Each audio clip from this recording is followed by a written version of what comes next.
Wala na sa pangangalaga ng PNP General Hospital si dating DPWH Secretary Manuel Bunuan at ngayon ay nasa isang pribadong ospital na ito sa Pasig.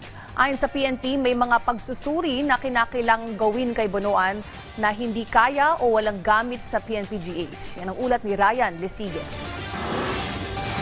Mula PNP General Hospital, nailipat na sa isang pribadong pagamutan sa Pasig City si dating DPWH Secretary Manuel Bunuan. Ayon kay Acting Chief PIO Police Colonel Allen Reyco, alas 11 kagabi nang ilipat si Bunuan ng ospital. May mga kinakailangan na medical equipment na gagamitin kay Bunuan na wala sa PNP-GH. Kinakailangan din kasi nito na sumailalim sa ilang pagsusuri para sa kanyang puso.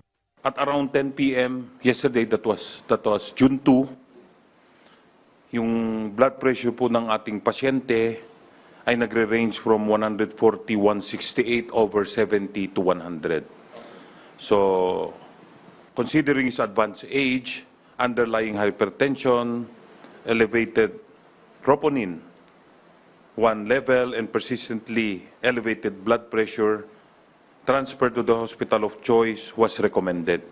May kumpas umano ng Sandigan Bayan ang paglipat kay Bunuan ng pagamutan. Sa kabila nito ay nananatili pa rin si Bunuan sa police custody dahil hindi pa nare-resolba ang hirit nito sa Sandigan Bayan na hospital arrest. Dagdag paniko na nakitaan ng problema sa puso ang dating kalihim matapos itong maibalik kahapon mula sa Sandigan Bayan.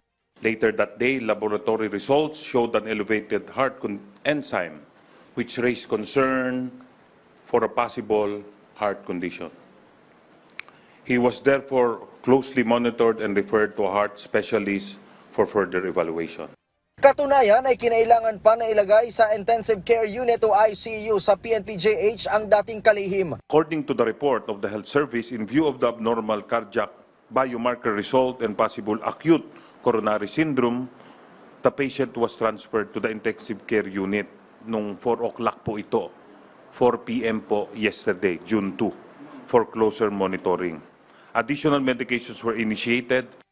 Stable daw ang kondisyon ng dating kalihim nang ilipat ito ng pagamutan alas 11 kagabi. Tiniyak naman ng PNP na hindi pagbibigay ng special treatment ang ginawang paglilipat sa dating kalihim sa isang pribadong pagamutan. Bantay sarado daw ng PNP ang silid kung saan ito nananatili. Ryan Lesiges para sa Pambansang TV sa Bagong Pilipinas.